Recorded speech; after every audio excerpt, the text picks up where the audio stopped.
മരിക്കാൻ പറഞ്ഞ അയാൾക്ക് വേണ്ടി ഞാൻ അതും ചെയ്യും. പക്ഷേ അയാളുടെ ലൈഫിൽ എനിക്ക് വലിയ വാല്യൂ ഒന്നുമില്ല. ഇങ്ങനെ ഒരാളാണോ നിങ്ങൾ? അല്ലെങ്കിൽ ഇങ്ങനെ ഒരാൾ നിങ്ങളുടെ ലൈഫിലുണ്ടോ? ഉണ്ടെങ്കിൽ ഈ വീഡിയോ നിങ്ങൾക്കുള്ളതാണ്. സമയമുണ്ടെങ്കിൽ അവസാനം വരെ കാണണം.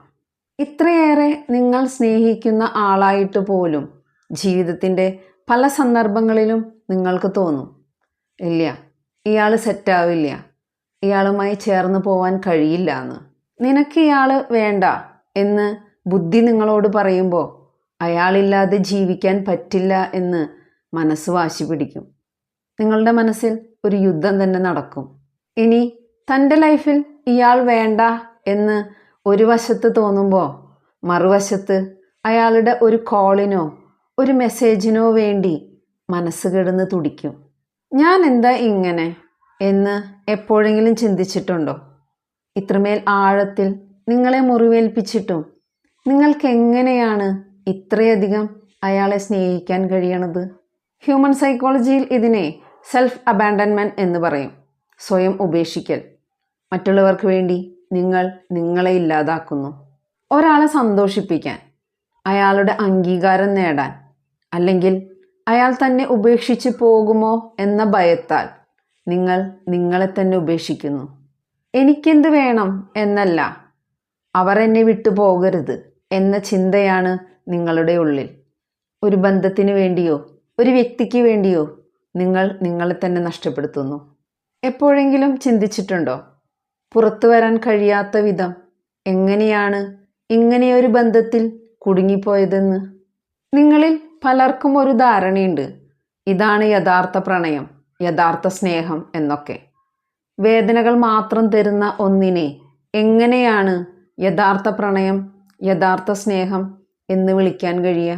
ആ വ്യക്തി നിങ്ങളോട് ചെയ്ത ചതിയും വഞ്ചനയും കണ്ടാലും കണ്ടില്ലെന്ന് നടിക്കും, മനസ്സിലായാലും മനസ്സിലാവാത്ത പോലെ അഭിനയിക്കും.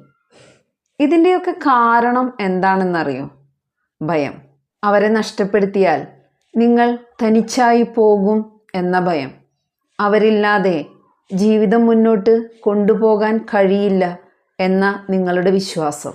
ചിലർക്കെങ്കിലും ഇത് അംഗീകരിക്കാൻ ബുദ്ധിമുട്ടുണ്ടാവും. അംഗീകരിച്ചാലും ഇല്ലെങ്കിലും അതാണ് സത്യം.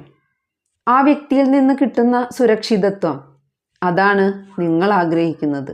വെള്ളത്തിൽ മുങ്ങിത്താഴുന്ന ഒരാൾ പ്രാണവായുവിന് വേണ്ടി പിടയുന്നത് പോലെയാണ് നിങ്ങളും ഈ ബന്ധത്തിൽ ശ്വാസം മുട്ടിപ്പിടയുന്നത്. വല്ലപ്പോഴും അവർ തരുന്ന ഒരിറ്റു സ്നേഹത്തിന് വേണ്ടി നിങ്ങളുടെ ആത്മാഭിമാനമാണ് നിങ്ങൾ അടിയറവ് വയ്ക്കുന്നത്. ആ വ്യക്തി 10 ദിവസം നിങ്ങളെ വേദനിപ്പിക്കും. 11ാമത്തെ ദിവസം ചെറിയൊരു സ്നേഹപ്രകടനം നടത്തും. അതൊരു പക്ഷേ ഒരു ചിരിയോ ഒരു നല്ല വാക്കോ ആയിരിക്കും. ആ ഒരു നിമിഷത്തിൽ കഴിഞ്ഞ 10 ദിവസമായി നിങ്ങൾ അനുഭവിച്ച വേദന നിങ്ങൾ മറക്കും. ആ വ്യക്തി നൽകുന്ന ചെറിയ സ്നേഹത്തുള്ളികൾക്ക് വേണ്ടി നിങ്ങൾ വലിച്ചെറിയുന്നത് നിങ്ങളുടെ വിലപ്പെട്ട ആത്മാഭിമാനമാണ്. അയാളില്ലെങ്കിൽ ഞാൻ എന്ത് ചെയ്യും? എന്നെ ആര് നോക്കും? ജീവിതം എങ്ങനെ മുന്നോട്ട് പോകും? ഇങ്ങനെയുള്ള ചിന്തകളിൽ നിങ്ങൾ നിങ്ങളെ തടവിലാക്കി. ജയിലിന് പുറത്ത് വെളിച്ചത്തിൻ്റെ വലിയൊരു ലോകമുണ്ട് എന്നറിഞ്ഞിട്ടും ആ തടവറയിലെ ഇരുട്ടിനെ നിങ്ങൾ പ്രണയിക്കുന്നു. നിങ്ങളുടെ ജീവിതം ആ വ്യക്തിക്ക് മുൻപും ഉണ്ടായിരുന്നു. അവരില്ലെങ്കിലും അത് മനോഹരമായി തന്നെ തുടരും. ഈ സത്യം തിരിച്ചറിയുന്നിടത്താണ് നിങ്ങളുടെ മോചനം തുടങ്ങുന്നത്. നിങ്ങളിങ്ങനെ ആയതിൻ്റെ കാരണം എന്താണെന്ന് ആദ്യം മനസ്സിലാക്കണം. ചുറ്റുമുള്ളവരെല്ലാം ഹാപ്പിയാണ്, പക്ഷേ നിങ്ങൾ മാത്രം സന്തോഷത്തിന് വേണ്ടി യാചിക്കുന്നു. ഇതിൻ്റെ ഉത്തരം അറിയണമെങ്കിൽ നിങ്ങളുടെ കുട്ടിക്കാലം ഒന്ന് ഓർമ്മിച്ചെടുക്കേണ്ടി വരും. കുട്ടിക്കാലത്ത് നിങ്ങളുടെ മാതാപിതാക്കളിൽ നിന്ന് അല്ലെങ്കിൽ നിങ്ങളെ വളർത്തിയവരിൽ നിന്ന് നിങ്ങൾക്ക് ലഭിക്കേണ്ട സ്നേഹവും പരിഗണനയും സുരക്ഷിതത്വവും ലഭിക്കാതെ പോയിട്ടുണ്ടാകാം. സങ്കടങ്ങൾ കേൾക്കാൻ ആളില്ലാത്ത അവസ്ഥ. സങ്കടങ്ങളെല്ലാം ഉള്ളിലൊതുക്കി മറ്റുള്ളവർക്ക് ഇഷ്ടമുള്ള പോലെ പെരുമാറിയാലേ എനിക്ക് സ്നേഹം കിട്ടൂ എന്ന് നിങ്ങളുടെ കുഞ്ഞു മനസ്സ് പഠിച്ചെടുക്കും. ആ പഴയ മുറിവുകളാണ് ഇന്നും നിങ്ങളെ വേട്ടയാടുന്നത്. അതുകൊണ്ടാണ് നിങ്ങൾക്ക് വില കൽപ്പിക്കാത്ത ഒരാളുടെ മുന്നിൽ നിങ്ങൾ സ്നേഹത്തിന് വേണ്ടി യാചിക്കുന്നത്. പരീക്ഷയ്ക്ക് നല്ല മാർക്കെടുത്താൽ സ്നേഹിക്കാം, അനുസരണയുള്ള കുട്ടിയായാൽ സന്തോഷിക്കാം. ഇങ്ങനെയുള്ള സാഹചര്യങ്ങളിൽ വളരുമ്പോൾ സ്വന്തം ഇഷ്ടങ്ങളെ ബലി കൊടുത്ത് മറ്റുള്ളവരെ തൃപ്തിപ്പെടുത്താൻ നിങ്ങൾ ശീലിക്കും. ഞാനായിരുന്നാൽ എന്നെ ആർക്കും ഇഷ്ടപ്പെടില്ല എന്ന ആഴത്തിലുള്ള തെറ്റിദ്ധാരണ. ഇതിൻ്റെയെല്ലാം ആഫ്റ്റർ എഫക്റ്റ് മറ്റുള്ളവരോട് നോ പറയാൻ കഴിയാതെ പോവുക, സ്വന്തം കാര്യങ്ങളിൽ പോലും മറ്റുള്ളവരോട് അനുവാദം തേടുക, എപ്പോഴും സ്വയം കുറ്റപ്പെടുത്തുക, സ്വന്തം മാനസികവും ശാരീരികവുമായ ആരോഗ്യത്തെ അവഗണിക്കുക. കുറച്ചുകൂടി വ്യക്തമായി പറഞ്ഞാൽ, നിങ്ങൾ നിങ്ങളെ ഉപേക്ഷിക്കുന്നത് മറ്റുള്ളവരാൽ ഉപേക്ഷിക്കപ്പെടാതിരിക്കാനാണ്. ഈയൊരവസ്ഥയിൽ നിന്ന് മാറ്റം വരണം എന്ന് നിങ്ങൾ ആഗ്രഹിക്കുന്നുണ്ടെങ്കിൽ നിങ്ങൾക്ക് മുന്നിൽ 3 വഴികളുണ്ട്. ഒറ്റ ദിവസം കൊണ്ട് ഒരു മാറ്റവും സംഭവിക്കില്ല. സമയമെടുക്കും, ക്ഷമ വേണം. നമ്മുടെ മനസ്സ് പലപ്പോഴും നമ്മളെ ചതിക്കും. ആ വ്യക്തി നമ്മളോട് കാണിച്ച 99% വേദനകളെയും മറന്ന് അവരെപ്പോഴോ കാണിച്ച 1% സ്നേഹത്തെ ഓർത്തിരിക്കാൻ പ്രേരിപ്പിക്കും. ഇതുകൊണ്ട് തന്നെ നമ്മൾ വീണ്ടും വീണ്ടും ആ വ്യക്തിയിൽ തന്നെ ചെന്നെത്തും. ഇതിന് ഒരേ ഒരു പോംവഴിയേ ഉള്ളൂ: റൈറ്റിംഗ്, എഴുതുക. ഒരു ഡയറിയിൽ ആ വ്യക്തി നിങ്ങളോട് പെരുമാറുന്ന രീതി, നിങ്ങളെ വേദനിപ്പിച്ചത്, നിങ്ങളോട് പറഞ്ഞ നുണകൾ, നിങ്ങളെ അവഗണിച്ച രീതികൾ എല്ലാം. എന്തിനാണ് എഴുതുന്നത് എന്ന് ചോദിച്ചാൽ അതാണ് നിങ്ങളുടെ വേദനയ്ക്കുള്ള തെളിവ്. അവർ ഒരു സോറി പറഞ്ഞാൽ അല്ലെങ്കിൽ ഒന്ന് ചിരിച്ചാൽ ഇന്നലത്തെ വേദനകൾ നിങ്ങൾ മറക്കും. പക്ഷേ എഴുതി വച്ചിട്ടുണ്ടെങ്കിൽ നിങ്ങളവരെ ന്യായീകരിക്കാൻ തുടങ്ങുമ്പോൾ നിങ്ങൾക്ക് ആ പേജ് വായിച്ചു നോക്കാം. ഇതാണ് സത്യം, ഇതാണ് നീ അനുഭവിക്കുന്നത് എന്ന് ആ വരികൾ നിങ്ങളുടെ ബുദ്ധിയെ ബോധ്യപ്പെടുത്തും. അവർ മെസ്സേജ് അയച്ചില്ലെങ്കിലും സാരല്ല, അവർ കോൾ ചെയ്തില്ലെങ്കിലും സാരല്ല, പക്ഷേ എൻ്റെ മനസ്സമാധാനം കളയാൻ ഇനി ആരെയും ഞാൻ അനുവദിക്കില്ല എന്ന ഉറച്ച തീരുമാനം നിങ്ങളെടുക്കുന്ന നിമിഷം നിങ്ങളുടെ മാറ്റം തുടങ്ങിക്കഴിഞ്ഞു. അവരുടെ കോൾ വരാതാകുമ്പോൾ നിങ്ങളുടെ നെഞ്ചിടിപ്പ് കൂടും. ഇത് നിങ്ങളുടെ ശരീരം വലിയൊരു അപകടം മുന്നിൽ കാണുന്നതാണ്. നിങ്ങളുടെ നാഡീവ്യൂഹം ഉത്തേജിപ്പിക്കപ്പെടുന്നു. ആ സമയത്ത് നിങ്ങൾ അവരെ വിളിക്കാൻ ഓടും.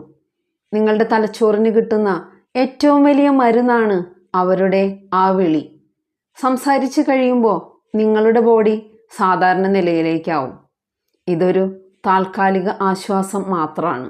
ലഹരിക്ക് അടിമയായ ഒരാൾക്ക് ലഹരി കിട്ടുന്ന അതേ അവസ്ഥ. ഇത് നിങ്ങളെ ആ വ്യക്തിയിലേക്ക് കൂടുതൽ അടിമയാക്കും. ഈ സമയത്ത് ഫോണെടുത്ത് അവരെ വിളിക്കുന്നതിന് പകരം നിങ്ങൾ ചെയ്യേണ്ടത് ഗ്രൗണ്ടിങ് ആണ്. അതായത് നിങ്ങളുടെ ശ്രദ്ധ നിങ്ങളിലേക്ക് തന്നെ കൊണ്ടുവരിക. ഈ സമയത്ത് ഡീപ്പ് ബ്രീത്തിങ് ചെയ്യുന്നത് നല്ലതാണ്. കരച്ചിൽ വന്നാൽ കരയണം. മനസ്സ് തുറന്ന് കരയുമ്പോൾ കണ്ണീരിലൂടെ വിഷാംശങ്ങൾ പുറന്തള്ളും. കരച്ചിലിന് ശേഷമുള്ള ശാന്തത നിങ്ങൾ ശ്രദ്ധിച്ചിട്ടുണ്ടോ? അത് നിങ്ങളുടെ ശരീരം സ്വയം ചികിത്സിക്കുന്നതാണ്. അതുകൊണ്ട് കരച്ചിൽ വന്നാൽ തടയരുത്. നിങ്ങളുടെ ഉള്ളിലെ മുറിവുകൾ കഴുകിക്കളയാനുള്ള മരുന്ന് കൂടിയാണത്. മറ്റൊരാളില്ലാതെ തന്നെ സ്വയം സമാധാനിപ്പിക്കാൻ കഴിയും എന്ന് തിരിച്ചറിയുന്ന നിമിഷം ആ ബന്ധത്തിൻ്റെ തടവറയിൽ നിന്നുള്ള മോചനമാണ്. ഒരു ടോക്സിക് റിലേഷൻഷിപ്പിലൂടെയാണ് നിങ്ങളുടെ ലൈഫ് കടന്നു പോകുന്നതെങ്കിൽ നിങ്ങളുടെ ലോകം ആ വ്യക്തിയിലേക്ക് മാത്രം ചുരുങ്ങും. അവർക്കെപ്പോൾ ദേഷ്യം വരും, അവരുടെ ഇഷ്ടങ്ങൾ എന്താണ്, അവരെ സന്തോഷിപ്പിക്കാൻ എന്ത് ചെയ്യണം എന്നിങ്ങനെ അവരെക്കുറിച്ച് മാത്രം ചിന്തിച്ച് നിങ്ങൾ നിങ്ങളെ മറന്നുപോകും. കണ്ണടച്ച് ഒന്ന് ആലോചിച്ച് നോക്ക്. ആ വ്യക്തി ജീവിതത്തിലേക്ക് വരുന്നതിന് മുൻപ് നിങ്ങൾ എന്തായിരുന്നു എന്ന്. നിങ്ങൾ പാട്ടുപാടുമായിരിക്കും, നിങ്ങൾ കൂട്ടുകാരത്ത് കറങ്ങുമായിരിക്കും, നക്ഷത്രങ്ങൾ നോക്കി സ്വപ്നങ്ങൾ കണ്ടിരിക്കും. ഇവിടെ പോയി ആ പഴയ നിങ്ങൾ? ആ വ്യക്തിക്ക് വേണ്ടി നിങ്ങൾ നിങ്ങളെ തന്നെ കുഴിച്ചുമൂടി. കഴിയുമെങ്കിൽ ആ പഴയ നിങ്ങളെ ഒന്ന് പൊടി തട്ടിയെടുക്കാൻ ശ്രമിച്ചു നോക്ക്. അത് നിങ്ങളുടെ മനസ്സിന് നൽകുന്ന ആത്മവിശ്വാസം വളരെ വലുതായിരിക്കും. നിങ്ങളുടെ കയ്യിലുള്ള ഏറ്റവും വലിയ നിക്ഷേപം നിങ്ങളുടെ സ്നേഹമാണ്. അത് നിങ്ങളെ വിലമതിക്കാത്ത, നിങ്ങളെ ചവിട്ടിമെതിക്കുന്ന ഒരാൾക്ക് നൽകുന്നത് കയ്യിലുള്ള സ്വർണം ചവറ്റുകുട്ടയിൽ കൊണ്ടുപോയി ഇടുന്നതിന് തുല്യമാണ്. ആ സ്നേഹം നിങ്ങളിലേക്ക് തന്നെ തിരിച്ചുവിടുക. മറ്റൊരാൾക്ക് നൽകാൻ കരുതി വെച്ച ആ കരുതലും ആ പരിഗണനയും നിങ്ങൾക്ക് തന്നെ നൽകുക. സെൽഫ് ലവ് സ്വാർത്ഥതയല്ല, അതിജീവനമാണ്. കേൾക്കുമ്പോൾ വളരെ എളുപ്പമാണ്, പക്ഷേ പ്രാക്ടിക്കലാക്കാൻ വളരെ ബുദ്ധിമുട്ടും. പഴയ ശീലങ്ങൾ മാറ്റുക അത്ര എളുപ്പമല്ല. ക്ഷണിക്കപ്പെടാത്ത അതിഥിയെപ്പോലെ ഇടയ്ക്കിടെ അവരുടെ ഓർമ്മകൾ ഇങ്ങനെ കയറി വരും. ഓർമ്മകൾ വരുമ്പോൾ നിങ്ങളുടെ ശ്രദ്ധ നിങ്ങളിലേക്ക് തന്നെ തിരിച്ചുവിടുക. അവരെ ഓർക്കുമ്പോൾ സങ്കടം വരുന്നതും അവർക്കൊരു മെസ്സേജ് അയക്കാൻ തോന്നുന്നതും നിങ്ങളുടെ മനസ്സിൻ്റെ ബലഹീനതയല്ല.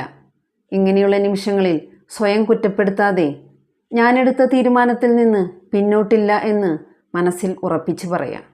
ഒരു ചെറിയ കുട്ടിയെ നടത്താൻ പഠിപ്പിക്കുന്നത് പോലെ നിങ്ങളെ തന്നെ കൈപിടിച്ച് നടത്തുക. ചിലപ്പോഴെങ്കിലും ഞാൻ കാരണമാണോ ഈ ബന്ധം തകർന്നത് എന്ന ചിന്ത നിങ്ങളെ വേട്ടയാടാം. എന്നാൽ ഒന്നോർത്തേക്ക്, സമാധാനമായി ശ്വസിക്കാനും സന്തോഷത്തോടെ ഇരിക്കാനും ഓരോ മനുഷ്യനും അവകാശമുണ്ട്. സ്നേഹം നൽകാൻ കഴിയാത്ത ഒരാൾക്ക് നിങ്ങളെ വേദനിപ്പിക്കാനുള്ള അധികാരം കൊടുക്കേണ്ടതില്ല. ഇന്ന് നിങ്ങളുടെ ജീവിതത്തിൽ നിങ്ങളെടുക്കുന്ന ചെറിയ ഒരു തീരുമാനം നാളെ വലിയൊരു മാറ്റത്തിനുള്ള കാരണമാകും.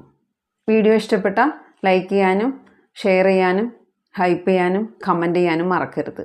പുതിയൊരു കണ്ടൻറ്റുമായി അടുത്ത വീഡിയോയിൽ കാണാം.